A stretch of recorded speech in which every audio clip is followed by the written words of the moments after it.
हरि ओम तत्सत। नमस्कार। गजाननं भूतगणाधिसेवितं कपित्थचारुभरभक्षणम् उमासुतं शोकविनाशकारकं नमामि विघ्नेश्वरपादपङ्कजम्। मैं आज के इस एपिसोड में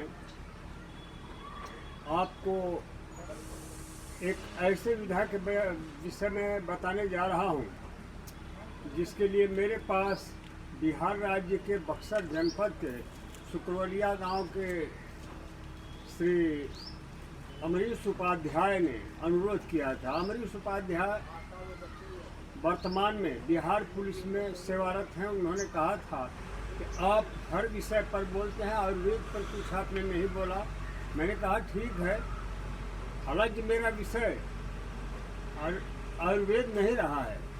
मैं धार्मिक विषयों पर अधिकांश बोलता हूँ और बोलने की चेष्टा करता हूँ अध्ययन के अनुसार। पर इतना अवश्य बता देता हूँ कि जिस प्रकार 39 वर्ष तक केंद्रीय पुलिस बल में सेवा के पश्चात भी मैंने अस्त्र शस्त्र के बारे में नहीं, अपने उस समय के कर्तव्य निर्वहन के बारे में नहीं, किंतु धार्मिक विषयों पर भरसक बोलता हूँ।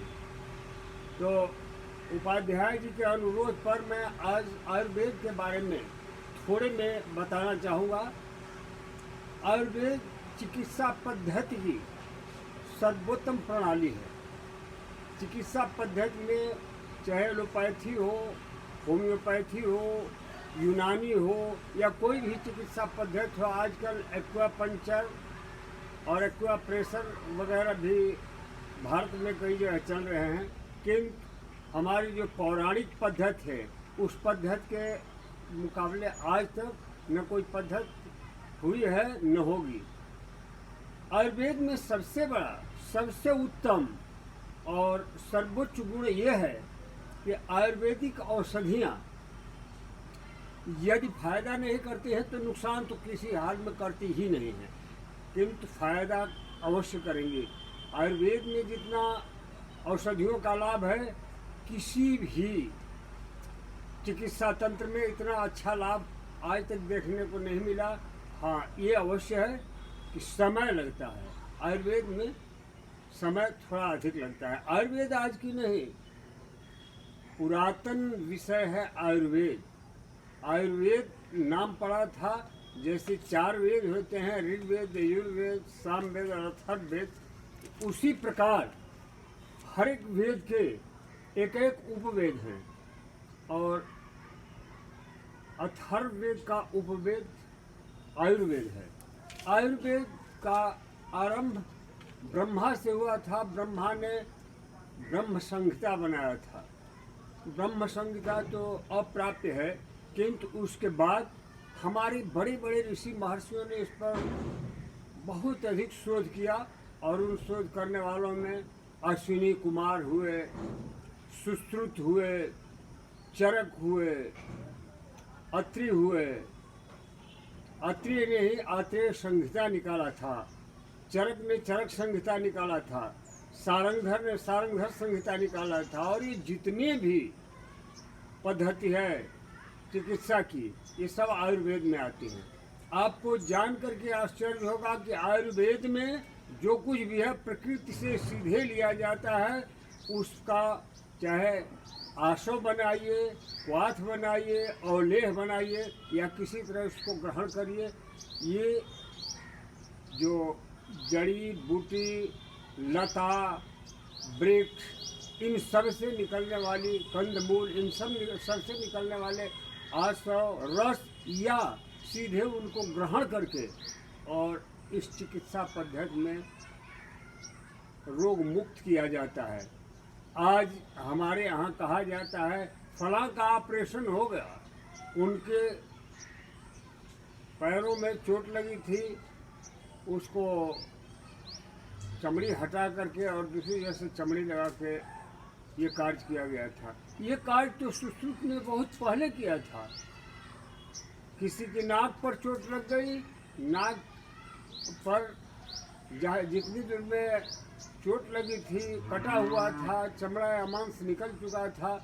ललाट के ऊपर की चमड़ी को उन्होंने औले याद लगा करके या उस समय की जो दवाएं होंगी वो लगा करके ललाट की उतनी चमड़ी निकाल करके और नाक पर उन्होंने इस प्रकार लगाया कि वो चमड़ी बिल्कुल अपने मूल रूप में आ गई थी और ललाट भी पुनः अपने मूल रूप को प्राप्त हो गया था। दूसरी एक चीज़ ये कहना चाहूँगा कि एलोपैथी भी हमारे यहाँ की जड़ी बूटियों से ही बनी हुई है। एलोपैथी की दवाएं, एलोपैथी में सबसे बड़ा अवगुण यह है, दवा चाहे फायदा करे या नुकसान, लाभ कितना भी करे, लेकिन अंग्रेजी में कहा जाता है साइड इफ़ेक्ट, यानी उसका दुष्प्रभाव अवश्य होगा, चाहे उस समय हो या कुछ समय पश्चात हो, लेकिन होगा दुष्प्रभाव अवश्य। जबकि आयुर्वेद में नहीं है। सबसे बड़ी दुखद बात है, सबसे बड़ा दुखद विषय ये है कि हमारे देश के कुछ लोगों ने विदेशियों को बुला बुला करके इतना उन्हें अवसर दिया कि उन लोगों ने हमारे देश के अच्छी अच्छी जड़ी बूटियों का बिल्कुल जड़ से ही समापन कर दिया। आज देखने सुनने की भी जड़ी बूटियाँ नहीं मिलती हैं। पहाड़ों में एक से ऐसी ऐसी दवाओं की जड़ी बूटी निकलती थी कि वो आज दुर्लभ हैं, मिल नहीं रही हैं। बहुत सारी तो समूल ही नष्ट हो गई हैं। मैं एक छोटा सा उदाहरण देना चाहता हूँ। गांव में मैं जन्म लिया था, गांव के ही वातावरण में अपना बचपन गुजारा था और गांव के वातावरण में मैंने देखा था छोटे छोटे पौधे जैसे बरियार, बुखार कितना भी पुराना हो, कैसा भी बुखार हो, अगर बरियार की जड़ को पीस करके और लगातार 7 दिन तक पिलाया जाए तो बुखार सदा के लिए चला जाता है। उसी तरह से एक और जड़ी है जिसका नाम है गठपूर्णा, देहाती भाषा में उसको गठपूर्णा बोलते हैं। गठपूर्णा की सबसे बड़ी अच्छाई या गुण है कि उसकी भी जड़ को अगर पीस करके पिलाया जाए तो 3 बार के पीने से बुखार सदा के लिए चला जाता है। हमारे यहाँ सर्दी, जुकाम, खांसी ऐसी चीज़ों में हल्दी को पीस करके हल्दी के साथ गुड़ मिला करके दूध में, गर्म दूध में पिया जाता था और उससे वो रोग मुक्त व्यक्ति हो जाता था। मैं स्वयं भी इसका सेवन करता रहा हूँ।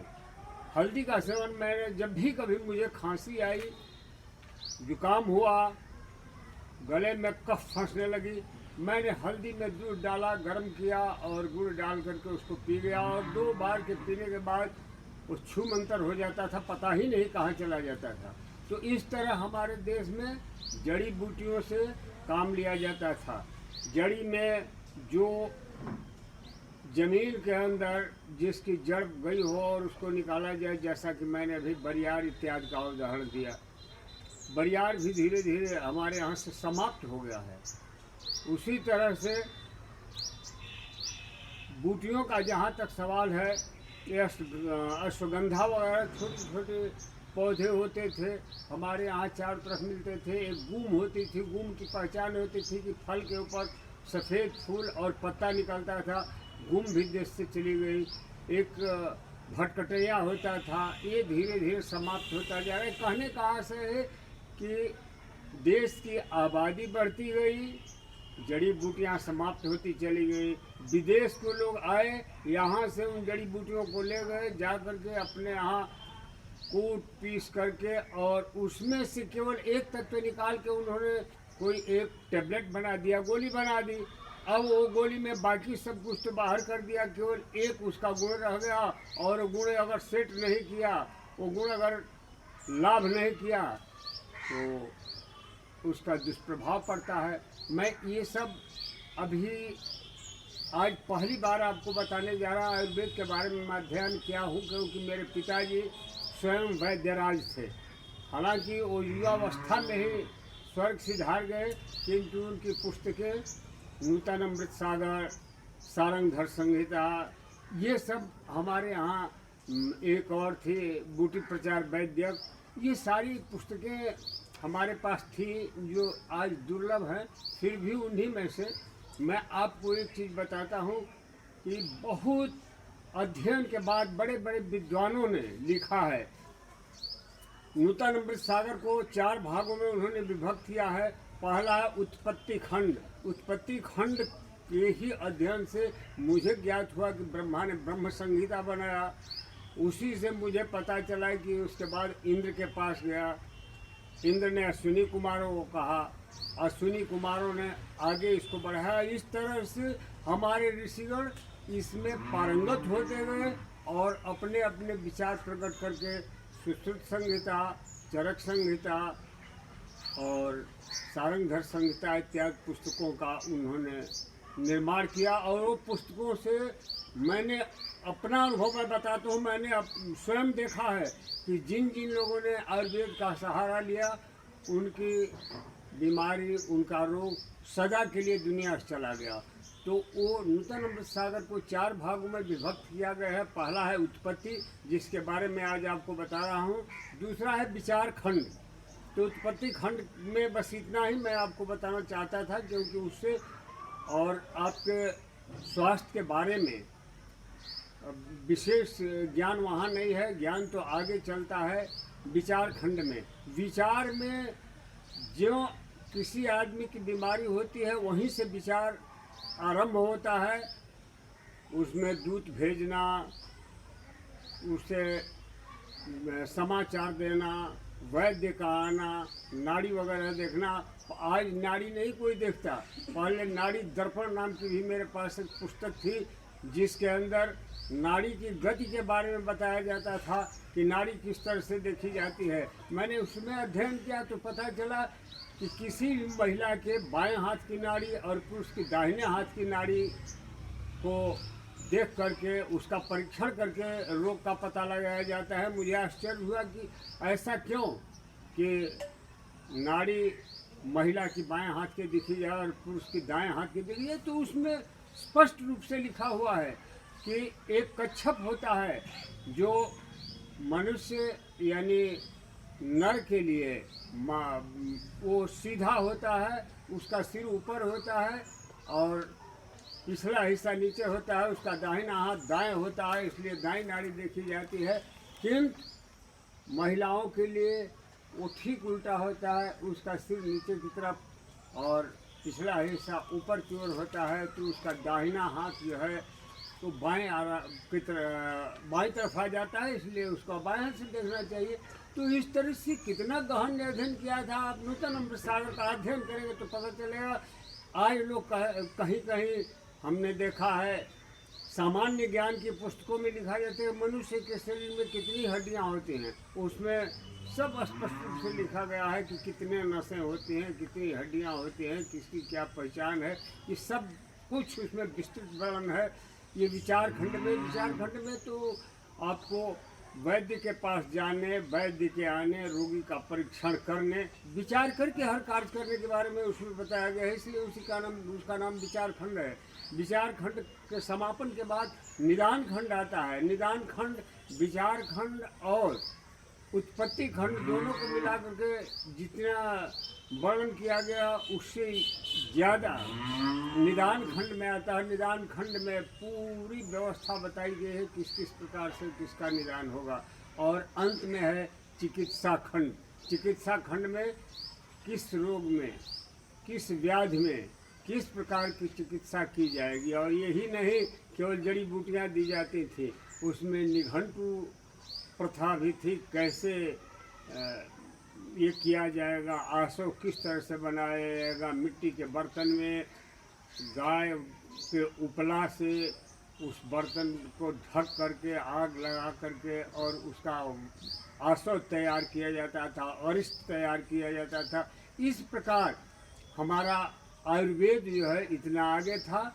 आज चूँकि मैं पहली बार आयुर्वेद के बारे में आप लोगों से बता रहा हूँ, पुनः कभी और देखूँगा अध्ययन करके और विचार खंड तथा अन्य खंडों के बारे में आपको स्पष्ट रूप से बताने का प्रयत्न करूँगा, जिससे हमारे आने वाले कल में हमारी आने वाली पीढ़ी, युवा पीढ़ी वगैरह इससे बहुत कुछ शिक्षा ले सके, आगे बढ़े। और मैं भारत सरकार से और राज्य सरकार से अनुरोध करूंगा कि आयुर्वेद को जितना भी हो सके बढ़ावा दिया जाए, जड़ी बूटियों की रखवाली की जाए।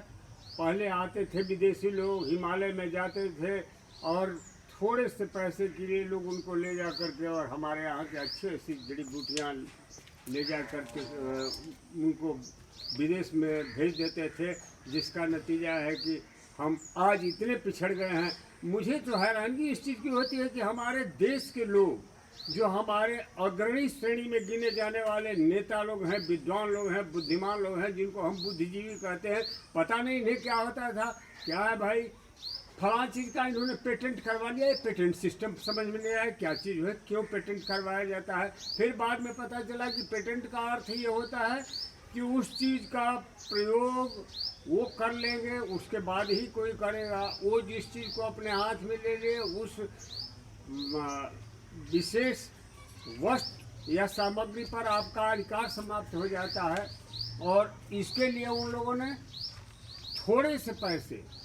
बहुत थोड़े से पैसे में एक पेटेंट बना करके और अपना हमारे देश का बिल्कुल सिर नीचा करने वाला धंधा कर दिया।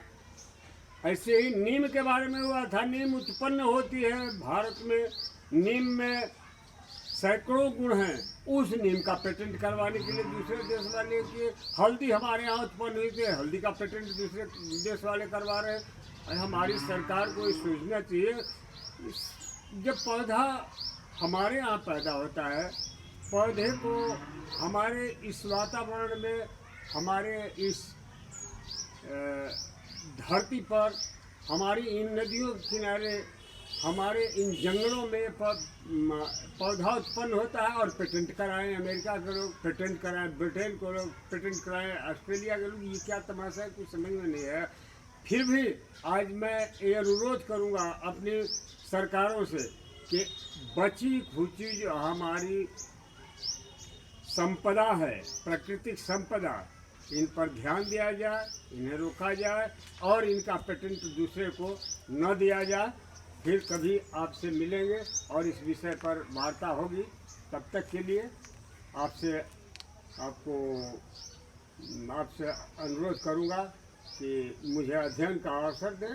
अवश्य मैं इस विषय पर आगे भी कुछ न कुछ बताऊंगा। धन्यवाद।